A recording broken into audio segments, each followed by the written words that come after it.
Namaskar. Today we are coming together for a very important update on COVID-19.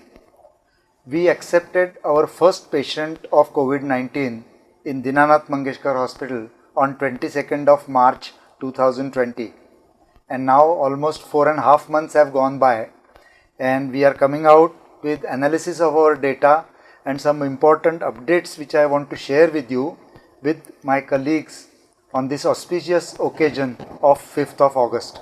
So, before we go on to the review of what work DMH has done in the past 4.5 months, let me introduce you myself as well as my colleagues who are going to join us today for this grand round. I am Dr. Dhananjay Kelkar. I am Medical Director of Dinanath Mangeshkar Hospital, a cancer surgeon by profession, and I am coordinating the COVID fight on a policy level. But the main person who is responsible to manage all this COVID pandemic and its part in Dinanath Mangeshkar Hospital is Dr. Sameer Zog. Dr. Sameer Zog is a physician and an intensivist.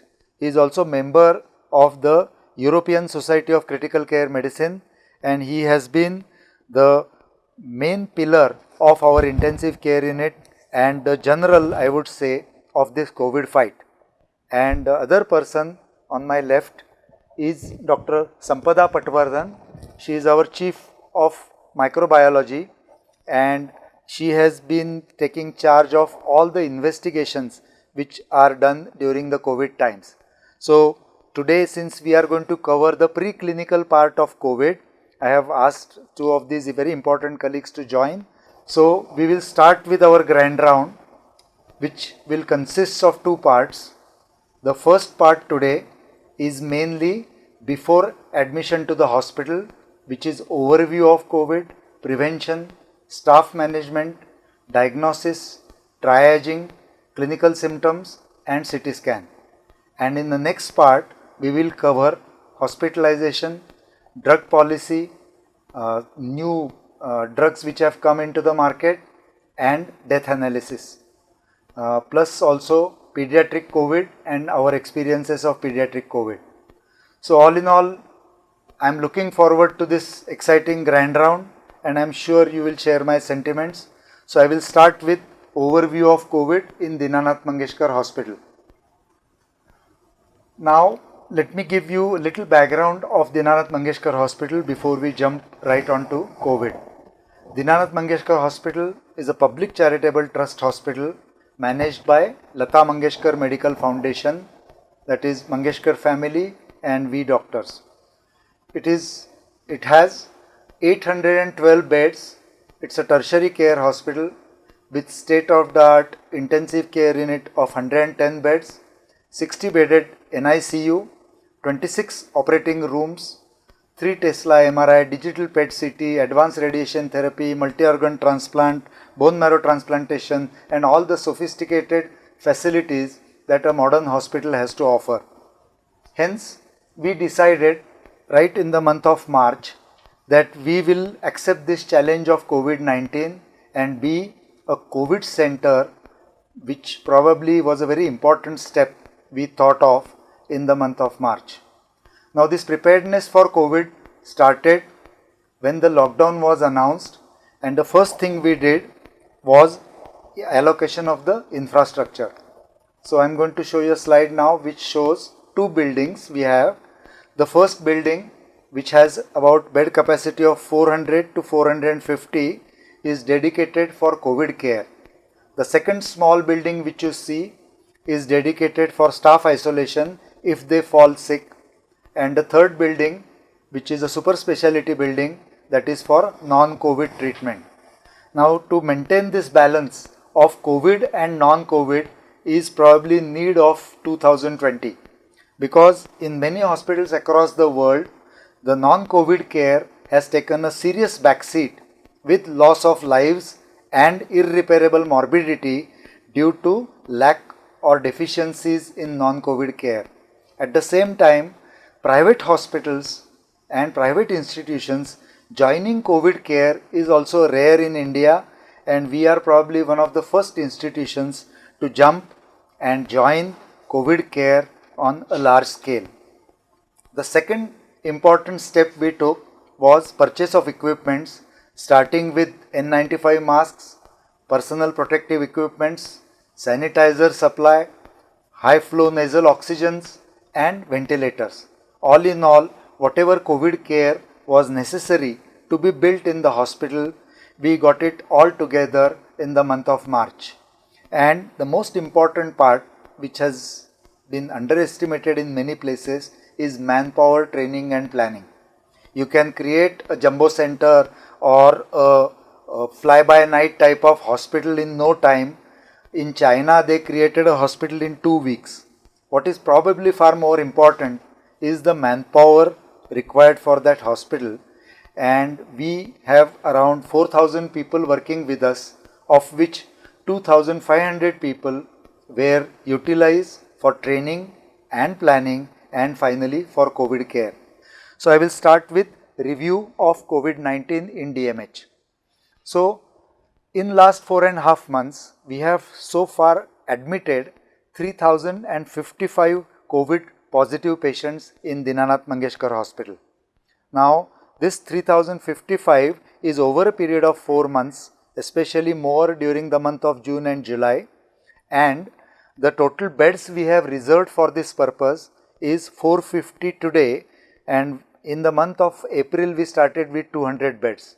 But currently 450 patients are occupying COVID beds in Mangeshkar Hospital. The second important program we started was home isolation program, for which 2,145 patients enrolled. They came, took the advice from Dinanath Mangeshkar Hospital, and they are following up with our physicians, and today more than 2,000 are taking benefit of home isolation.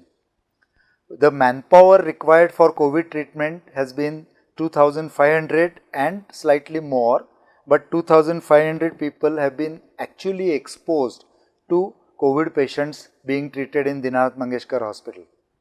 During these 4 months, we have performed 30 COVID positive patient surgeries, which ranged most commonly from cesarean sections to embolectomies to fractures to perforated appendix and intestines.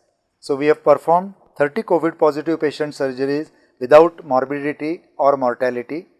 We have conducted about 18 COVID positive patients deliveries other than cesarean section in last 2 months. We have treated 510 intensive care unit patients in our intensive care. We have a 40-bed intensive care for COVID, and of these 510 patients, we have probably ventilated 2/3 of them, and from the patients, that is 5,200 patients that we have treated, there have been total deaths, which is an unpleasant issue, but 260 deaths in our hospitalized patients. So if you look at the total number of 5,200, the percentage is 5%, or if you look at the admitted cases, which is about 3,100 odd, the 260 deaths constitute 8.4% of total admitted cases. As compared to UK or United States statistics, where the death rate ranged between 10 to 20%, on an average about 15%, this 8.4% is, I think, a very good and acceptable figure, and we are doing our best to reduce this. But there are certain limitations because of the number of patients that are coming to us. The other important part which we had to manage was non-COVID care during this period. And whereas in many Western countries, they almost stopped non-COVID care, almost paralyzed cancer care, and there were even advisories saying that for a fracture patient, instead of operating, only plasters were applied in certain parts of the world. We continued our non-COVID service uninterrupted, albeit with lesser number of patients. So we had allocated 350 beds for this non-COVID care, and on those 350 beds, in last 4 months, we have 4,000 admissions, and we have performed 1,200 surgeries of non-COVID patients. These surgeries initially were only emergency surgeries, then semi-emergency surgeries like cancer and neurosurgery, and later on even elective surgeries like joint replacement, spine surgeries, epilepsy surgeries, uh, everything. Everything that we were doing before, we have continued to do on a smaller scale and very successfully during past 4 months. We have conducted 600 deliveries including cesarean sections in the non-COVID section, and we have made 3,500 teleconsultation services to our patients who are unable to reach Dinanath Mangeshkar Hospital due to lockdown. So all in all, I am very satisfied with the non-COVID services, and there were many people who felt that how can a COVID center have a non-COVID care, and we have successfully shown that two buildings side by side, given the right motivation, training and discipline, can manage both very successfully. Probably a combined successful model might be unique in this country as well as rest of the world. So what were some of these unique features of Dinanath Mangeshkar Hospital in this war against COVID? So the first was, we very early in the month of February end and March, we started preparation and training. So we have a simulation center in the new building where more than 2000 people got training for treating COVID patients. That training started in the beginning with simply what is COVID, to donning and doffing, to starting IV lines, to intubations, to starting HFNOs, to every complexity of COVID was covered, and our entire staff was confident as to what was their exact job without fear or without undue kind of confidence. And this strategy of prevention and self-belief helped us on a large scale during this fight. We are also one of the very few who reduced the amount of PPEs being used in the hospital. So today we are going to discuss this judicious use of PPE and also how we utilize manpower during this fight. I am now going to discuss a bit about prevention strategy in Dinanath Mangeshkar Hospital. So for prevention, we put up boards across the hospital as to 5 ways to prevent corona. This was to boost morale of the staff who is treating COVID patients, as well as to circulate in the society at large through by way of public education as well as the patients who are visiting DMH as to how you can get either asymptomatic COVID or completely maybe miss COVID. And these 5 important things were sunlight, exercise, cross ventilation, Jalneti and vitamin D, of which I am going to talk about 3 important things which you can do. Number 1, exercise. So we urged all our staff that they must do 30 to 40 minutes exercise every day, and there have been sufficient literature across the world linking exercise to immune competence, and we felt that those who are exercising regularly will get asymptomatic or mild COVID. The second important thing is that vitamin D deficiency is pretty common and more so during these lockdown times. So we started vitamin D for our doctors, nursing staff and our ward boys and ayas. And the third thing, which was Jalneti, which is nasal irrigation, is a special project of Dinanath Mangeshkar Hospital, and initially 600 people enrolled for this trial of Jalneti as a research project, and later on now more than 1500 are doing Jalneti at least once a day, many of them doing twice a day. And this Jalneti has helped them, and I am going to share some data on Jalneti now.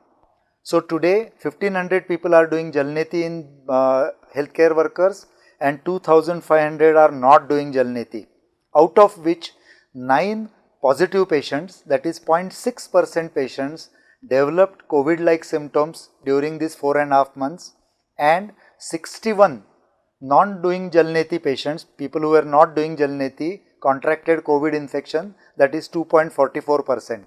So this 0.6% to 2.44% is a significant difference, and more so highlighted by the 2 charts which I am going to show you, which show that people who are doing Jalneti got a much milder version of COVID. That is, their symptoms, the duration of symptoms and intensity of symptoms was much less, almost 30% less as compared to people who were not doing Jalneti.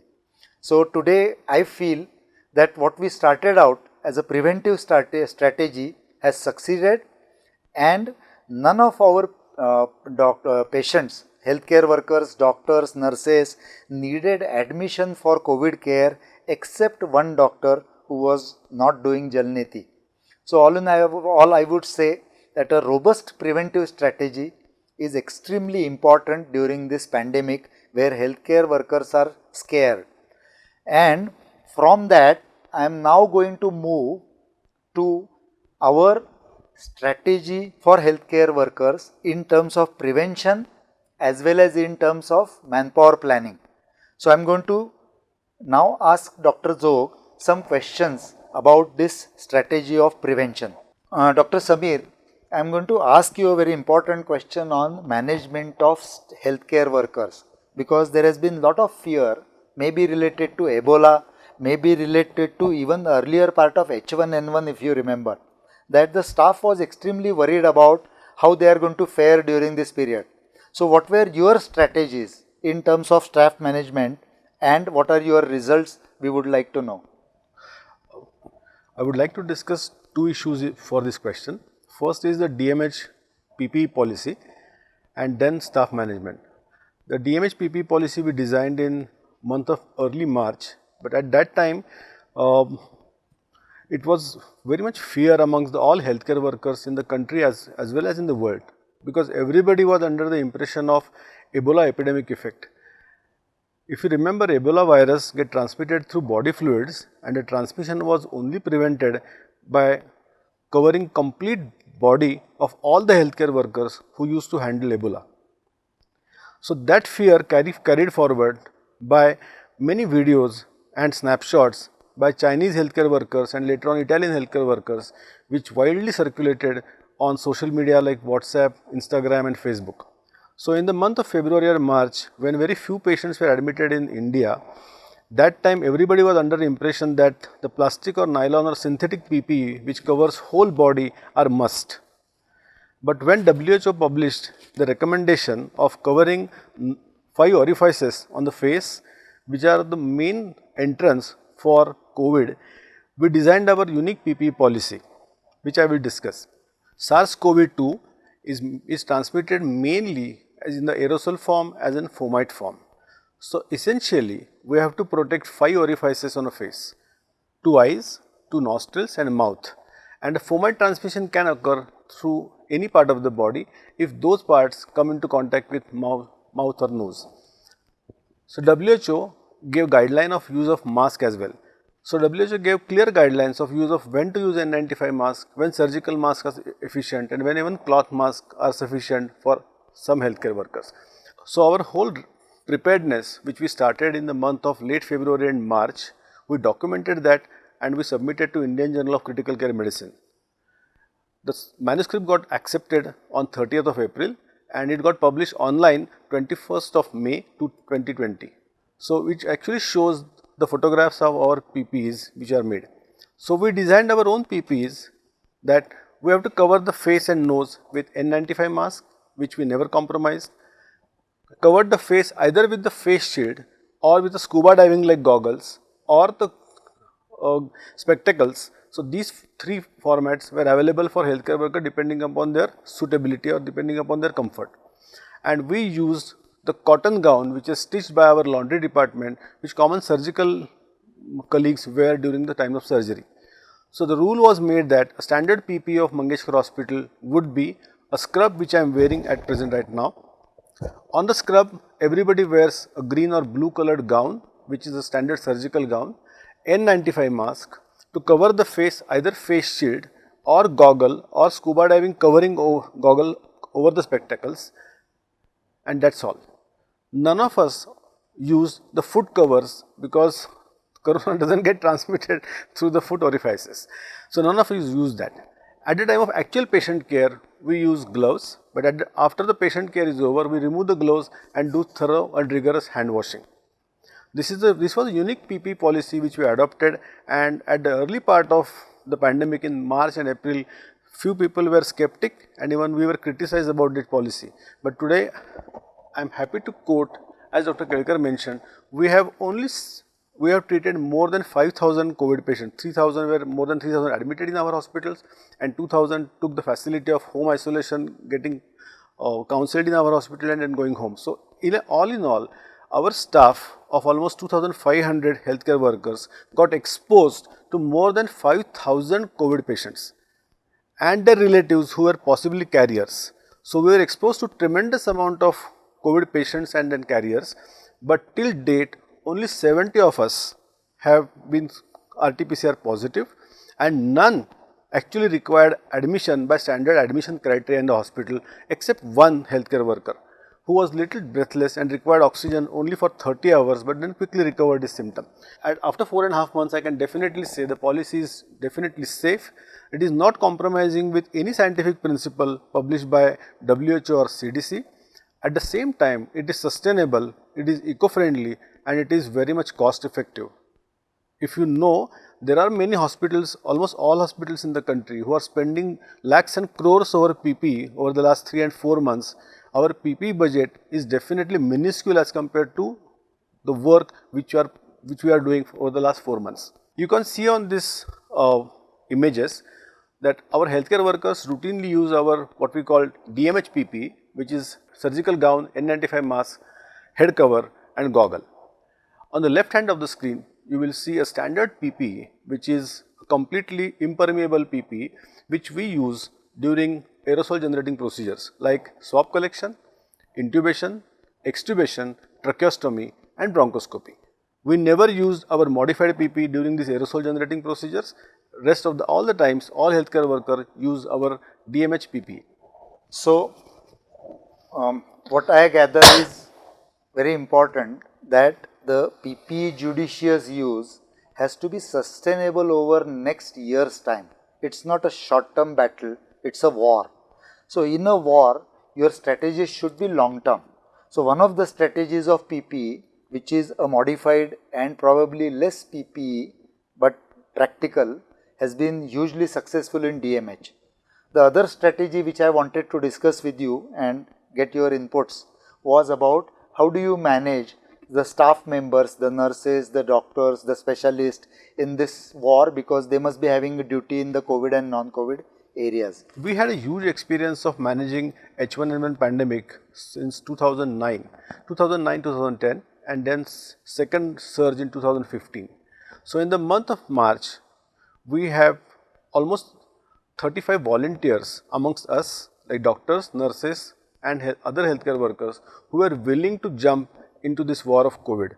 So, initial part of when we were not having a single admission of COVID in the early part of March, we had a training already started, and the initial team of 35 to 40 healthcare workers were trained to handle the potential first patient which got admitted with us on 22nd of March. So, in March and April 2020, we recruited 3 infectious disease specialists, 3 intensivists and other junior doctors and registrars to primarily care for these patients.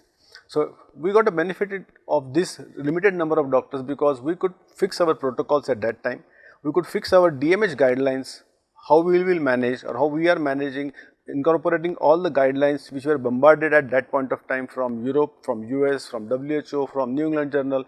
So, all the guidelines, new data was getting incorporated in our policies. So, at the end of April and around May, we were reasonably sure that how we will manage our COVID patients in our hospital. So, in the month of May and June, when our numbers started increasing, which I will show in the next few slides, that 6 units of physicians, each unit having 4 physicians. So, in all we have got 24 physicians who are from internal medicine department came into COVID service. So, 6 units parallelly at the same time were working and 1 physician per unit was working in a COVID. So, in all in one day 6 physicians were taking around of COVID patients, looking at around 30 to 40 patients per physician. So, typical work pattern that individual physician would work for 1 week in COVID building and then next 3 weeks in non-COVID building. So, none of them got continuous COVID duty. So everybody was recruited for COVID care. At the same time, nobody was continuously doing COVID care. So this policy was quite successful in the month of May and June, which we could manage with the help of physicians from internal medicine department. As the pandemic progressed in the city of Pune and our numbers were really going above our heads, in the month of July especially, at the time when we were admitting more than 50 patients every day in our hospital, we incorporated 18 medical super specialists from cardiology, nephrology, gastroenterology, hematology, rheumatology and neurology, because basically they are trained MD medicine or DNB medicine doctors. So they have got good grasp of medical illness, which is primarily respiratory illness. So these 18 super specialists were incorporated in our COVID care in the month of July. We have dedicated 40 bedded ICU in our COVID building, which is covered by 12 intensivists, that is our own department, plus 6 anesthesiologists join hand with us, and 40 registrars from intensive care medicine department as well as from anesthesia department came together to manage this 40 bedded ICU, out of which almost 35 to 36 beds are ventilated patients till date.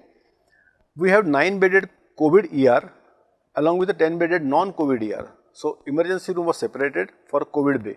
So COVID ER was managed by group of 6 consultants and 24 registrars round the clock 24, and they admitted almost every single patient to Mangeshkar Hospital to the tune of almost 50 to 60 patients per day in the month of July.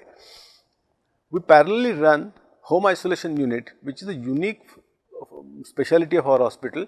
35 consultants from surgical specialties like from orthopedic surgery, joint replacement, dermatology, radiology, those doctors who were actually not giving COVID care jumped into COVID care on 18th and 19th of June when home isolation was allowed by Pune Municipal Corporation. So till date, as Dr. Kelkar said, more than 2000 patients visited Mangeshkar Hospital. They were examined, screened and found suitable for home isolation by these doctors who are non-physician by training, and they were sent for home isolation. These doctors also supported them on telemedicine. We have got dedicated helpline for these home isolation patients, which lasts for 17 days from their home isolation day. If the patient come across with any medical problem, they dial our helpline number and this team of doctors answer their queries. We incorporated other specialties as well in the COVID care, especially departments which are paraclinical or preclinical like radiology, pathology, ophthalmology. These registrars and doctors were incorporated into COVID care in terms of documentation, data keeping and liaising with various government authorities.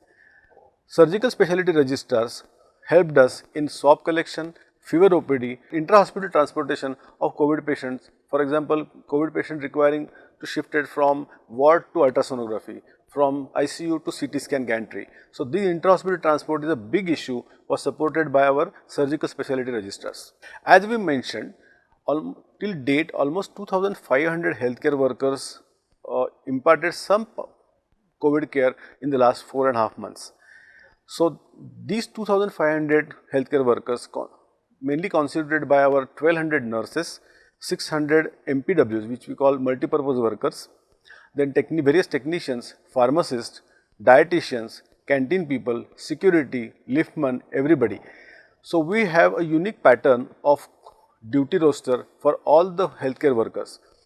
A non-doctor healthcare worker, typically nurse or MPW or a pharmacist, would do continuous 7 days of COVID care in a COVID building, will get a 3 days of cooling off, then 10 days of non-COVID duty in our non-COVID building, and then 1 day off. So this constitutes 21-day schedule, and on 22nd day this person joins again COVID care for 7 days. So this 3-week slot suited best for most of our healthcare workers. So everybody work only for 7 days in a COVID area out of the 21 days. Doing this, from the month of March, we spared healthcare workers, especially senior doctors who were above 65 age and those who were having significant comorbidities, especially in terms of immunosuppression, somebody having some malignancy or somebody taking steroid medication, those doctors and healthcare workers were spared from COVID duty. The special mention I would like to do it here is none of us from first day of our COVID patient admission stayed in a separate hotel or separate hostel or a separate area, including myself. all of us stayed at our homes, and those who were staying in the hostel, like our nurses, our junior doctors, our residents, our housemen, were staying in various hostels or flats in the Pune city, in the hospital and around. They stayed wherever they are. But only thing, unique thing which came through training and which came through a belief in the hospital, that honest reporting of symptom was meticulously maintained by all these 2005 healthcare workers. Person getting first symptom which was COVID consistent, maybe it anosmia, maybe it is loss of taste, maybe it is myalgia, maybe it is dry cough. It was immediately reported, sorted out, screened, tested by our senior physician and ID specialist.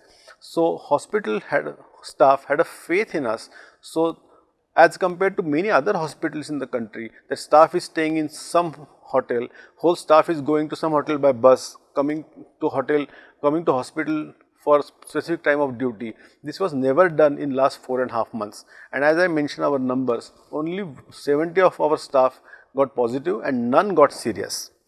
So, in hospital isolation stay was at the same time provided for those hospital staff who became symptomatic.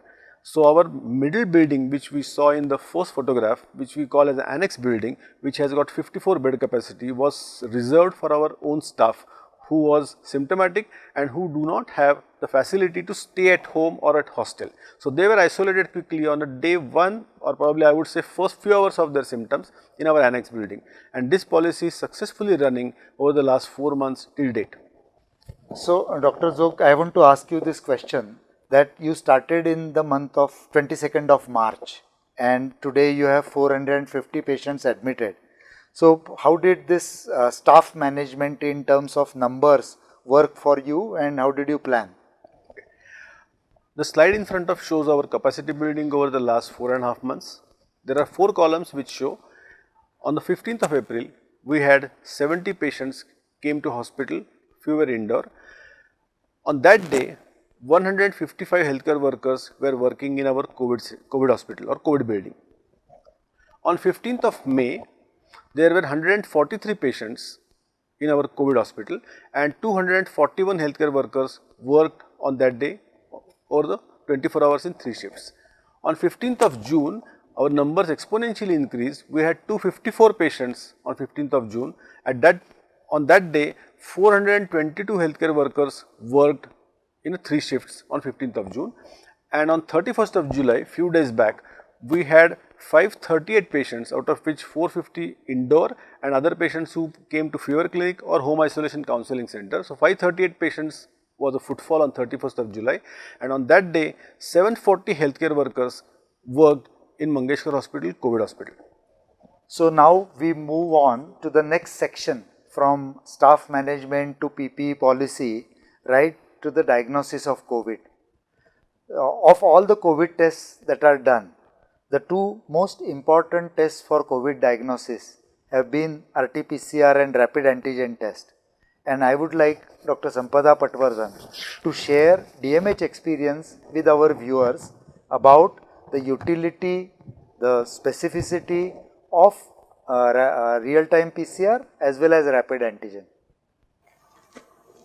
Real-time PCR has been the frontline diagnostic test, whatever we are doing at Deenanath Mangeshkar Hospital. As per our institutional policy, the diagnostic strategy is restricted to symptomatic COVID suspects only, which are screened through our fever OPD. So, we are not doing any testing on social demand, neither we are screening asymptomatic contacts. All the asymptomatic contacts of the COVID positive patients in our hospital are directed to government centers or other government approved laboratories. We are using standard IVD approved kits which are ICMR validated, and we are not doing any pooling of samples for testing. So, we started in-house testing in last week of May, when we got ICMR approval for in-house testing, and since then till yesterday we have tested 1528 samples, as you can see in the table here, out of which 924 are positive, giving a positivity of 60.4%, which in my opinion is a fantastic sensitivity and positivity, and it just underlines the utility of PCR as a diagnostic test to confirm the diagnosis, to rule in the diagnosis.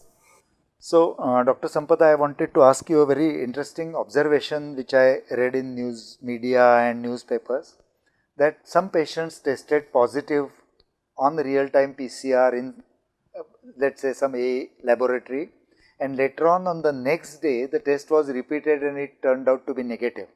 So, are there any false positives in the real-time PCR tests? PCR is a very highly specific test.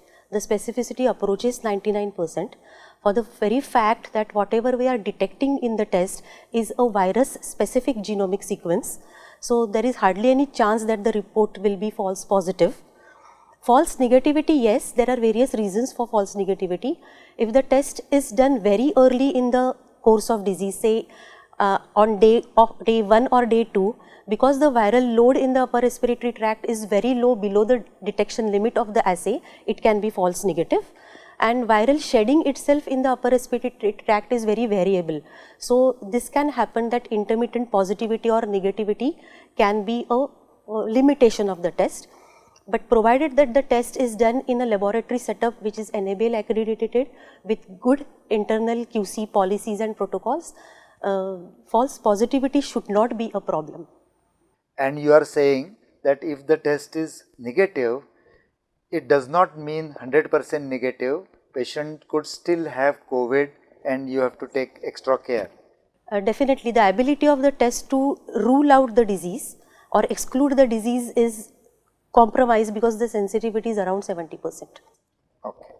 Now coming to the second test, which is called as rapid antigen test, which is available in Pune city for last maybe 3 to 4 weeks.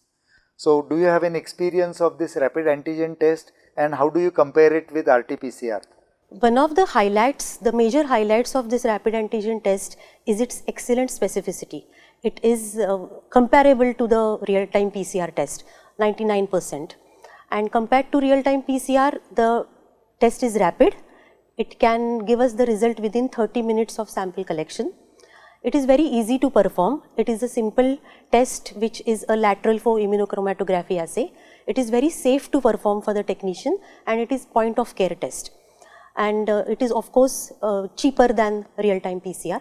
So we have started doing this test for the past 3 weeks. We have been doing this test at DMH. We have totally tested 152 patients, out of which 89 are positive, giving a positivity of 58.5%. In fact, when we started the test, now looking at these figures, we are really surprised to see that the positivity is almost parallel to real-time PCR. So now we are almost coming to a conclusion that this test is extremely useful as a rapid diagnostic test to confirm the diagnosis whenever in certain situations where we need a rapid confirmation. So I think what I gather is that the positivity for RT-PCR was 60% and this has 58% and gives a safe, reliable result within 15 to 30 minutes. So I would say that this should become a frontline test all across the country, especially if the kits are good.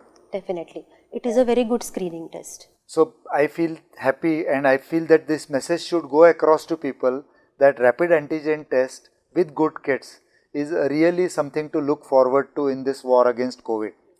Now I wanted to ask you about something which is more specific, which is what is called as a cycle threshold or CT value in real-time PCR test. And is there any correlation between the disease and this cycle threshold value? That means whether the viral load is low or high, does it correlate with the clinical picture? Do you have any experience of this CT value? Before I go on to elaborate about the clinical significance of cycle threshold, let me just tell you about what is cycle threshold. So in a real-time PCR assay, we do a exponential cyclical amplification of our target sequence of the pathogen, that is SARS-CoV-2. So during each amplification cycle, we use oligonucleotide fluorescent dye tagged probes. So these probes go and attach to the amplified DNA molecule. So as the cycles increase, the fluorescence intensity also increases. So what is a CT value? It is that cycle number at which the fluorescence that is generated during sample amplification cuts the set threshold. So that number is called the cycle threshold. So higher the viral load initially in the sample, more will be the fluorescence generated early and earlier will be the CT. As shown in this chart, we actually did a small exercise in our hospital. We compared two groups of patients. You can see in the first group there are 68 patients in whom the cycle threshold was late, that is more than 30, that means their viral load was very low. And in the second group, which included 74 patients, the cycle threshold was early, that means the viral load was very high. And then we stratified these two groups of patients according to the disease severity. And what we can see here is, if you consider the mild and the moderate group, the number of patients in both the groups is approximately the same. So as we go further, as the severity progresses and going on to critical patients who needed ventilations or who succumbed to death, the numbers in the patients who had low viral loads is slightly less than those who had high viral loads, but this significant does not seem to be clinically significant. So looking at these results, we come to a conclusion that the severity of infection or the probability of disease progression is not really correlated with the CT values or the viral load. So to clarify a bit further, this viral load is the swab viral load.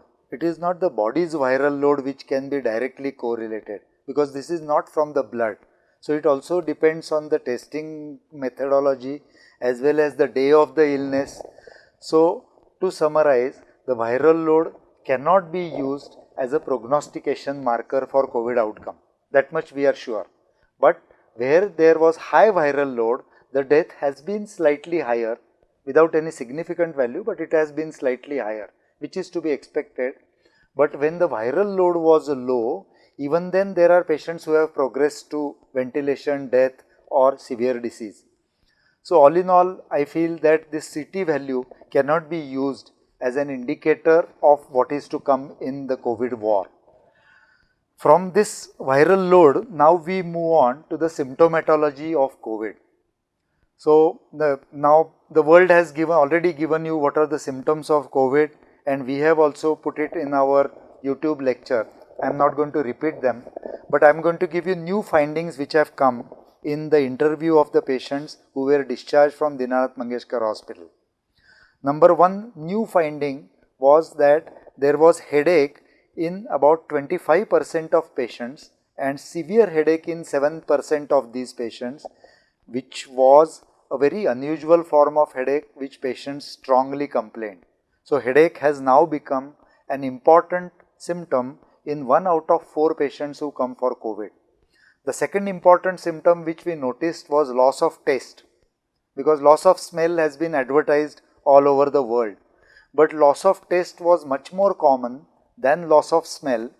31% of patients complained that they did not have this taste sensation after 2 or 3 days of COVID. The third important symptom, which was diarrhea, which was around 10 to 15% in the Western world, we found that in Indian population it was 3 to 5%. So it was less common. So the update on the symptoms is, number 1 was fever was many times associated with chills. Number 2, there was headache in about 25% of patients. Number 3, loss of taste was seen in 31% of patients. And number 4, diarrhea was much less as compared to the Western world. So I would say that the symptomatology is similar but not the same. And whatever that we have contributed to this symptomatology is important in the COVID emergency room. Because now I am going to come to Dr. Zog and give him some important, I'll take his inputs about triaging of patients who come with suspicion of COVID. Now one of the most important things has been is symptoms of COVID. How do you diagnose COVID? Number 1 is clinical diagnosis and number 2 is laboratory diagnosis. So before going to the laboratory diagnosis or radiological diagnosis, how do you triage your patients? How do you differentiate between COVID and non-COVID? And are there any other tests than RT-PCR and rapid antigen that you use? As Dr. Kelkar correctly mentioned, and Dr. Sampada also highlighted, that the RT-PCR positivity is at best 70%. So, this means there are 30% population who has got COVID consistent symptoms, but the test is negative. So, how we approach these patients who are coming to our emergency room? First of all, a detailed clinical history is taken and detailed clinical examination is done for all the patients who come to emergency room. If the patient has got COVID consistent symptoms, means the standard symptom which has been quoted by literature plus our own set of symptoms which Dr. Kelkar just discussed, fever, body ache, myalgia, fatigue, loss of taste, anosmia, sometimes abdominal discomfort, diarrhea, breathlessness, Cough. and cough. So, dry cough. So, if patient having such a COVID consistent symptoms and if they have got respiratory rate more than 25 or saturation is less than 93% or on 3-minute walk the saturation drops by 5 points, then these patients were deemed considered for admission in the hospital, because our experience and world literature shows that this patient probably worsen in their trajectory of illness, whether they are COVID positive by RT-PCR or they negative, but they need hospitalization. This is for point number 1. When rapid antigen test was not available, because it became available just 3 weeks back, we were largely dependent on a diagnosis, pathological diagnosis on RT-PCR. So, we quickly introduced in the month of May the concept of HRCT screening CT at a very low cost, which is affordable for most of our patients. So, those patients who has clinical consistent symptomatology for COVID, has got lymphopenia as well as leukopenia and lymphopenia, and RT-PCR would take at least 8 to 12 hours to come, we subjected these patients to HRCT or CT screening. So, our radiologists used to report very quickly within half an hour about the 2 common pathologies which are reported in the COVID patients: presence of ground glass opacities and presence of subpleural consolidations. Along with that, our radiologists provided the CORAD score, which is popular Dutch score published in literature in the month of April. So, this limited CT scan or CT screening actually helped us a lot, which I will come to our data in the next slide. This screening CT really helped us in patients who were clinically consistent COVID symptoms, has got leukopenia, lymphopenia, but their RT-PCR tested somewhere outside the hospital was negative. They were little breathless and probably they were requiring oxygen. So, these are the patients who were conventionally or so called RT-PCR negative, but clinically they were COVID patients. So, when we did CT scan, we started doing CT scan for this patient. Many of these patients were diagnosed as a COVID on the basis of their CT scans. So, 2 common pathologies which everybody knows are seen on CT scan: ground glass opacities as well as subpleural consolidation. And there are many other abnormalities which are not specific to COVID, but the radiologist would definitely give a report that these CT findings are consistent with COVID diagnosis. So, this slide shows an example that this is the comparison of 2 patients coming with the same symptomatology for fever for 1 day, myalgia for 2 days, total leukocyte count of 4600, lymphocyte of around 18% and saturation of 93% on the room air. On a walk test, both these patients dropped their saturation by around 4 to 5 points. So, this dilemma was solved when both these patients were subjected to our CT scanning. Patient 1 typically showed ground glassing opacity and patient 2 did not show any abnormality which was consistent with COVID radiological diagnosis. So, we are pretty sure that these patients, that patient number 1 was definitely had COVID as proven by CT scan, though his RT-PCR was negative, and second patient RT-PCR was negative, though clinically was COVID, but CT scan ruled out the possibility of COVID. We have observed this patient in a suspect area. So, HRCT or rapid CT scan really helped us in triaging the patients in our emergency room. Now, in last 3 weeks, rapid antigen test has added in our armamentarium in emergency room. So, in a suspect cases, we quickly do rapid antigen test and take a decision of admitting patient in a COVID building or non-COVID building depending upon the clinical symptomatology, lab test, CT scan and rapid antigen test. So, probably coming to the end of our update, which was the first update on this COVID, I have a question to Dr. Zog about utility of CT scan in COVID management. Not just a diagnostic test, but does it add any value or any change in decision making when you do a chest CT in COVID patients? This is about our CT scan data in Mangeshkar Hospital in last 3.5 months. We performed total 581 CT scans in our patients, out of which 525 patients has got high pre-test probability, means they were having COVID consistent clinical symptoms, out of which 428 patients has got some CT scan abnormality, either ground glass opacity or subpleural consolidation, and radiologists could give up CORAD score for these patients. So, this is almost 81% of these patients has got some abnormality in CT scan. So, CT scan really helped us in triaging our patients as well as starting their management quickly. When we are talking about utility of CT scan, I would just like to mention this example and give a word of caution about utilizing CT scan in the management of our patient or decision making of our patient. These are the two CT images of two different patients. When CT scan was done, when these two patients required 4 liters of oxygen in the clinical trajectory of their illness. In patient number 1 on the left side of the screen, which shows dense consolidation and ground glass opacities, whereas patient number 2 on the right hand side show minimal ground glass opacity and very small consolidation. But the first patient recovered in next 4 to 5 days with just oxygen, and the second patient who has got minimal CT lesions worsened over the period of time. So, CT is not the only criteria to prognosticate the patient or diagnose the severity of the patient in the clinical trajectory of illness. We talked about limited CT scan or screening CT in our triaging or managing patients in emergency room as well as in our ICU. But CT pulmonary angio is the one tool I would like to discuss here. As we know, COVID is not only a parenchymal disease, but is also disease with microthrombosis in pulmonary artery. So, there are reports of variable incidence of pulmonary embolism all over the world. We use CT pulmonary angio in patients in whom we suspect pulmonary embolism based on their clinical trajectory, blood gas analysis, and especially 2D echo finding.